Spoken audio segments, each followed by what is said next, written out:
My fellow public servants, the PNP condemns in the strongest terms this cowardly ambush against our personnel. 5 of our comrades were killed and 3 others were wounded. This is not just an attack on our people, but an attack on peace and order, and a direct affront to the rule of law. Ang ganitong karahasan ay walang lugar sa ating bayan. We will not retreat. We will not be intimidated. Hindi titigil ang PNP hanggat hindi napapanagot ang mga may sala. Sa mga pamilya ng ating nasawing bayani, nakikiramay kami sa inyong pagdadalamhati. Their sacrifice will not be forgotten and it will not be in vain. No words will ever be enough, but you have our commitment. Hindi pababayaan ng PNP ang inyong pamilya. I have directed the Police Regional Office Bangsamoro Autonomous Region to ensure immediate and sustained support for the families of our fallen and wounded personnel.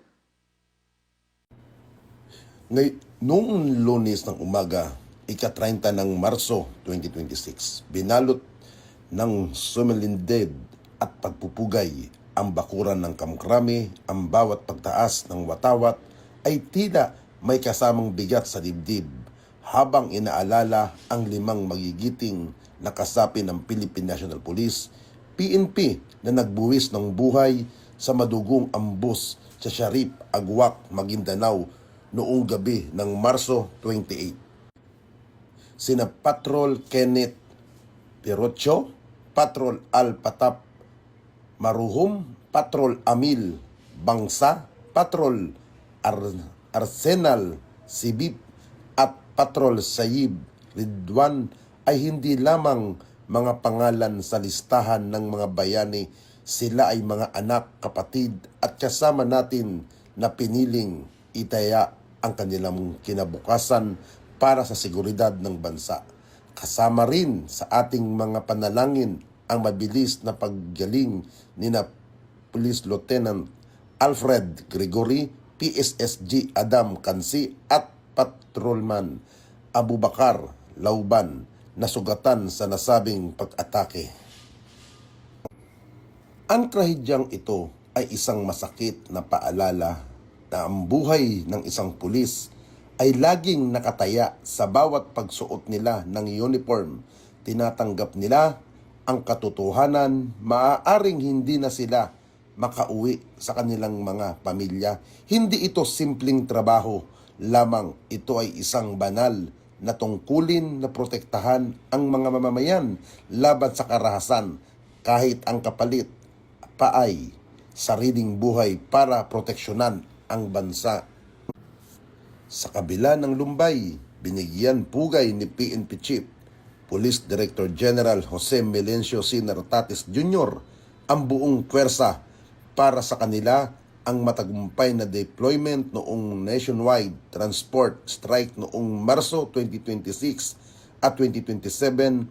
Sa mga araw na iyon, ang mga pulis ang nagsilbing tulay upang matiyak ang maayos na coordination at public safety dahil sa kanilang import na bawasan ang disruption sa mga commuters at nanatiling mapayapa ang ating kalsada. Gayong papasok na ang Holy Week, muling nananawagan si Police General Nartates Jr. Heightened alert, nakalatag na ang mga PNP units sa mga major highways at mga rotan lagi na lang dinadaanan ng mga sasakyan. Ang layunin ay malinaw at siguraduhin na ang bawat Pilipino ay makarating ng ligtas sa kanilang mga destinasyon sa gitna ng paggunita ng seguridad sa buong bansa. Bagong PNP para sa bagong Pilipinas, serbisyong mabilis, tapat at nararamdaman. Ang motto na ito ay hindi lamang mga salita sa papel. Pinapatunayan ito ng dugo ng mga nasawi sa Maguindanao at ng mga pawis ng mga pulis na nagbabantay sa ilalim ng mainit na araw sa kalsada. Ang tunay na pagbabago sa bansa ay nagsisimula sa isang kapulisang handang maglingkod ng tapat, mabilis, umaksyon sa oras ng panganib at nararamdaman ng bawat mamayan ang pagkalinga at proteksyon. Saludo kami sa inyong mga bayani ng bagong henerasyon. Ang inyong sakripisyo ay hindi kailanman malilimutan. Mga kababayan, ngayon po pagpasok ng Holy Week, sana ipagdasal din po natin yung ating mga kapulisan, lalong-lalo na yung mga gumagawa naman ng kanilang tungkulin na ipinatutupad na naaayon sa batas. Alam niyo po, nakakalungkot isipin ng ibang kapulisan na wala naman hangad kung hindi maglingkod lamang at makapagserbisyo. Pero masakit nang sabihin pag ang isang pulis nagdamit na ng kanyang uniform at umalis sa kanyang tahanan, ay wala na pong katiyakan na siya ay makakabalik sa kanyang pamilya. Alam nyo, ilang beses ko sinasabi na ang pulis ay kaibigan. Hindi lahat ng pulis ay gumagawa ng masama.